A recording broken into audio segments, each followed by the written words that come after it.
Videos लगातार देखे social media पर, इंस्टाग्राम पर बहुत सारे वीडियोस आपके चलते रहते हैं जिसमें आप अपने कागज लेकर बैठते हैं और लोगों की मन की बात को आप पढ़ लेते हैं।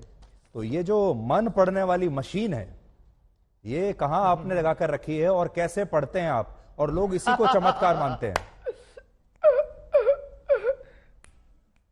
देखो भाई, ये भारत देश है, इसमें ऋषि मुनियों की परंपराएं विविध रही और भारत इसीलिए तो विश्व गुरु रहा। यहाँ खूब खोज की फाइयान यात्री जैसे विदेशी लोग आए, पर भारत को विश्व गुरु उन्होंने इसीलिए तो माना सबने, क्योंकि भारत में वैदिक परंपरा अति प्राचीन परंपरा है, ऋषियों की परंपरा है।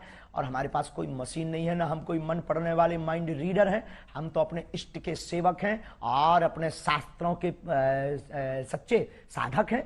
उनके आधार पर जो हमें गुरुजी ने प्रेरणा दी, जो हमें इष्ट प्रेरणा देते हैं, हम वो लिख देते हैं। सच निकले या झूठ, वो व्यक्ति की श्रद्धा और बालाजी की कृपा।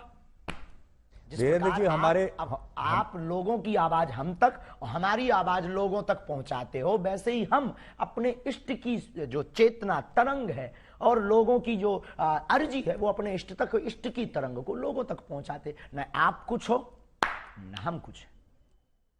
देखिए, जो आप बता रहे हैं ये तो भारत की संस्कृति में जो योगी और मुनि और जो सिद्ध पुरुष हुआ करते थे, उनके पास ये शक्ति होती थी, ये हम भी सुनते आए हैं। लेकिन आपकी उम्र है सिर्फ 26 साल।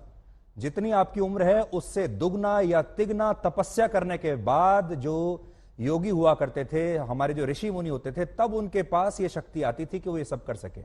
आपकी उम्र ही को टोटल 26 साल है, तो आपके पास ये चमत्कार की जो शक्ति है इतनी जल्दी कैसे आई है? बहुत अच्छा प्रश्न है, बहुत बहुत धन्यवाद, अच्छा प्रश्न। ये आपसे किसी ने पूछा नहीं होगा। तपस्वी तो नहीं है, ये घोषणा तो नहीं करते, लेकिन आज भी दिन रात, हाँ बहुत। अरे आपकी योग्यता का क्या कहना। I proud of you. हमको आप पर बहुत गर्व है, आपकी लैंग्वेज से और आपके स्पष्ट प्रश्नों से। तो देखो, बाकी लोग तो वही घिसे पिटे क्वेश्चन करते हैं। आप ये जो बीच की नई चीजें ले आई, बहुत गदगद कर गई हमको। तपस्वी हम नहीं हैं, लेकिन दिन रात तपस्या में ही गुजर रहा। 9-10 साल की अवस्था से ही हमने बालाजी की सेवा की। जब बच्चे खेलना सीखते थे, तब से हमने हनुमान चालीसा का पाठ, और गुरु ने जो विधान बताया वो मीडिया पर बताने का विषय नहीं है, वो अनुभव का विषय है। कभी आप आइएगा तो उसको हम आपको बताएंगे कि हमने क्या क्या अपने जीवन में मुश्किलों को सहा, कितना हनुमान चालीसा का पाठ किया, रातों भर हनुमान जी के चरणों में बैठकर रोए हैं, रातों भर हवन किया है।